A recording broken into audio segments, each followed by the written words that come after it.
반도체 공급 부족에 이어서 골판지, 그다음에 목재의 부족, 그리고 이제는 천연 고무까지 공급 부족 사태에 직면하면서 산업 각 분야에서 부족 현상이 나타나고 있습니다. 이번에 나온 이 천연 고무 부족 사태가 반도체의 그 슈퍼사이클처럼 10년 만에 나타나는 고무의 슈퍼사이클이라는 이야기도 있는데요. 원료를 수급해서 제품을 생산하고 또 그것을 소비하는 입장에서는 좀 안타까운 일이기는 하지만은, 주식을 하는 사람들 입장에서는 이런 뉴스가 나왔을 때 빠르게 그 이슈를 선점해서 수익의 기회로 삼으셔야 합니다. 그래서 오늘은 이 천연 고무 부족 사태에 대한 이슈를 좀 분석을 해보고 이와 관련된 수혜주를 여러분들께 소개시켜 드리도록 하겠습니다.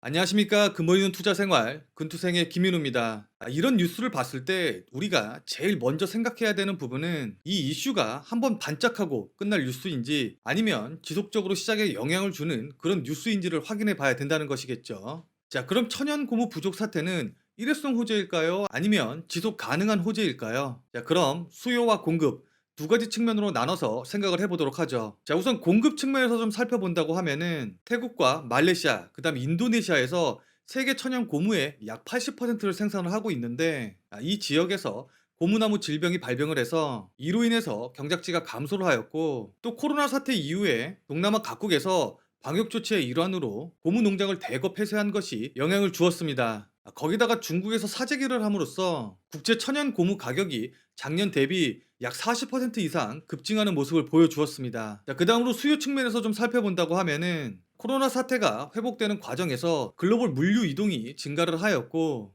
인프라 투자가 진행되면서 중장비 차량, 특히 그 중에서도 트럭용 타이어의 수요가 급증을 하였습니다. 이에 따라 세계적인 타이어 업체죠 미쉐린에서 발표한 바에 따르면은 트럭용 타이어 판매가 전년 동기 대비해서 약 23%가 증가를 하였고, 교체용 타이어 수요 역시도 약 16%가 증가했다고 발표를 했습니다. 또 거기다가 코로나 사태 이후에 위생에 대한 관심이 높아지면서 라텍스 장갑에 대한 수요가 늘어난 것 역시도 천연 고무 수요 증가에 영향을 주었죠. 자, 이렇게 길게 설명을 드리기는 했는데 결론적으로 말씀을 드린다고 하면은 천연 고무 부족 사태는 일시적인 현상은 아닐 것으로 보이고, 적어도 내년까지는 이어질 가능성이 높다는 전망이 우세한 상황입니다. 자, 이렇게 우리가 지속 가능한 호재란 걸 확인을 했으니까 관련된 수혜주를 역시 찾아봐야겠죠. 뭐 관련된 수혜주로 여러 종목들이 거론되고 있긴 하지만은 가장 직접적인 수혜가 가능한 대장주는 역시 금호석유화학일 것입니다. 자, 우선 금호석유는 앞서 설명드린 호재로 인해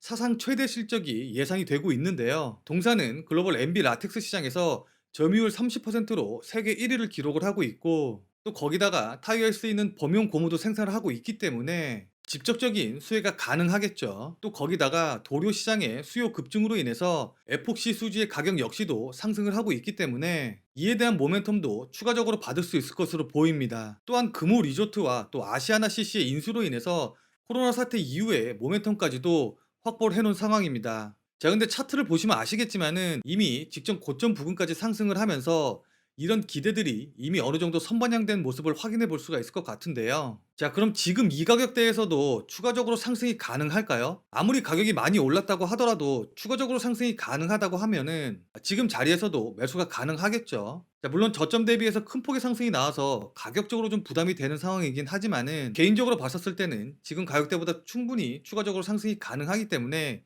지금 자리에서 매수하셔도 아직까지는 늦지 않았다고 보고 있습니다. 다만 조금 더 안전하게 매매를 하고 싶으신 분들은 직전 고점 가격이죠 293,500원을 3,500원을 돌파하는 것을 확인한 이후에 조정을 받는 바로 이 지점에서 신규 매수하시는 전략으로 대응을 하시는 게 좋아 보입니다. 왜냐하면 직전 고점인 293,300원을 돌파하지 못하고 추가적으로 조정을 받는다고 하면은 이런 식으로 횡보하다 상승할 가능성을 염두에 둬야 되기 때문이죠.